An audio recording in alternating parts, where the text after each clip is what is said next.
পরিস্থিতি স্বাভাবিক কখনো বা অস্বাভাবিক, তবে মায়ের কোল আলো করে চোখ খোলার পর থেকেই এই সমাজে এক শ্রেণীর মানুষ রয়েছে যাদের পরিস্থিতি সর্বত্রই অস্বাভাবিক। তারা হচ্ছে বৃহন্নলারা। এই অস্বাভাবিক পরিস্থিতির মধ্য দিয়েই তাদের ছোট থেকে বড় হয়ে ওঠা, প্রাপ্তবয়স্ক থেকে বার্ধক্য পর্যন্ত তাদের এই যাত্রায় শুধুমাত্র অবহেলা এবং অপমান লেখা রয়েছে। বিভিন্ন নাম দেওয়া হয় তাদেরকে, কখনো বা গুরমা, কখনো বা হিজড়ে। পরবর্তী সময়ে তাদেরকে সরকারিভাবে ঘোষণা দেওয়া হয় থার্ড জেন্ডার বলে। তবে যখন গোটা ভারতবর্ষ অস্বাভাবিক পরিস্থিতির মধ্য দিয়ে চলছে, তখন বৃহন্নলাদের পরিস্থিতি আরও অনেক বেশি অস্বাভাবিক হয়ে ওঠে। তারই সঙ্গে রাজ্যের বৃহন্নলাদেরও পরিস্থিতি সেরকম কিছু ভালো নয়। এমনই একজন বৃহন্নলা, নাম সুইটি, সামাজিক মাধ্যমে রাজ্যের মুখ্যমন্ত্রী বিপ্লব কুমার দেবের কাছে সাহায্য চেয়েছিলেন। এই করোনা আবহাওয়ার মধ্যে নিজেদের জীবন জীবিকা চালাবার জন্যে সামাজিক মাধ্যমে সাহায্য প্রার্থনা করেছিলেন এবং যথারীতিভাবে এই সাহায্য অনুরোধে সাড়া দিলেন রাজ্যের মুখ্যমন্ত্রী এবং রাজ্য কর্মচারী সংঘের সদস্যরা। শনিবার রাজ্য কর্মচারী সংঘের সদস্যরা ছুটে যান শ্যামলী বাজার স্থিত সাহায্য গ্রহীতাদের বাড়িতে। সংবাদ মাধ্যমের মুখোমুখি হয়ে রাজ্য কর্মচারী সমিতির সভাপতি তপন দাস এদিনের কর্মসূচি ব্যাপারে বিস্তারিত বলেন।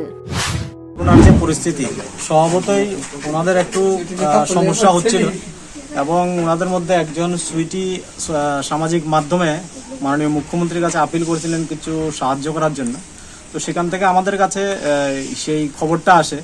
তো আমরাও মাননীয় মুখ্যমন্ত্রী অনেক জায়গাতে অনেক রকম সাহায্য করছেন। তো আমরাও মাননীয় মুখ্যমন্ত্রীর সাথে কাঁধে কাঁধ মিলিয়ে যারা সমাজে বিপন্ন আছে, এখন এই করোনার মধ্যে খুব অসুবিধার মধ্যে আছে, তাদেরকেও আমরা গেজেটেড অফিসার সংঘের পক্ষ থেকে চেষ্টা এবং সাহায্য অনুরোধে সাড়া দিলেন মুখ্যমন্ত্রী। সেই রাজ্যের মুখ্যমন্ত্রীকেও ধন্যবাদ জানালেন সাহায্য গ্রহীতা বৃহন্নলারা। মুখ্যমন্ত্রীর চলার পথ এগিয়ে ভালো হোক। উনি আমাদের এই ত্রিপুরাতে আসার পরে কোনো উন্নয়ন কাজ করেছেন, সামাজিক কাজের মধ্যে উনি এগিয়ে গেছে। যে কোনো জায়গায় কোনো সমস্যা উনি শুনতে পারলে ওনার লোক দিয়ে যে দ্রুত সমস্যার সমাধান করার চেষ্টা করছে উনি।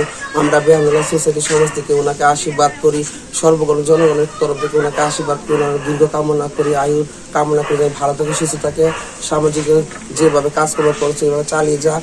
ওনার পার্টি দল সামাজিক দেশের মানুষ নিয়ে, রাজ্যের মানুষ নিয়ে ভালো থেকে সুস্থ থাকো।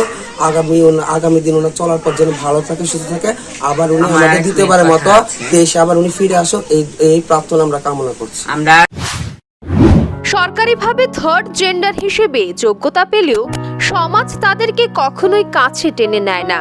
তবে এই অস্বাভাবিক পরিস্থিতিতে তাদের সাহায্যের প্রয়োজন রয়েছে। ভাড়া দিতে আমাদের অনেক কষ্ট হয়, আর সবাই তো আমাদের একরকম সাপোর্ট করে না, সবাই একরকম বুঝেও না। কেউ ভালোবেসে আমাদের 1000 টাকা দেয়, কেউ ভালোবেসে আমাদের দূরও করে, সবাই আপন বলে বুকে টেনে নেয় না। অনেক কষ্ট আছে, যা বলা যাবে না। মুখ্যমন্ত্রীর কাছে আমাদের বেকুল আবেদন, জোর হাত করে বলছি, আমাদেরকে সবাইকে, আমাদের তীরপড়াতে অনেক লোক আছি, খোয়ায় আছি, আমি খোয়াতে থাকি, খোয়াই। আমার নাম তিশা, ওনার নাম হলো বাদন, ওনার নাম লাকি। আমাদেরকে সবাইকে ছোট্ট করে একটু জায়গা থাকার জন্য একটু জায়গার ব্যবস্থা করে দেয়, তাহলে আমাদের অনেক খুশি হবে। অনেক জায়গায় দিচ্ছে, আমরা যে একটু জায়গা করে দেয়, আমাদের একটু ঘর করে দেয়, এবং সে দায়িত্ব গোটা সমাজকে নিতে হবে। Bureau report, rising Tripura.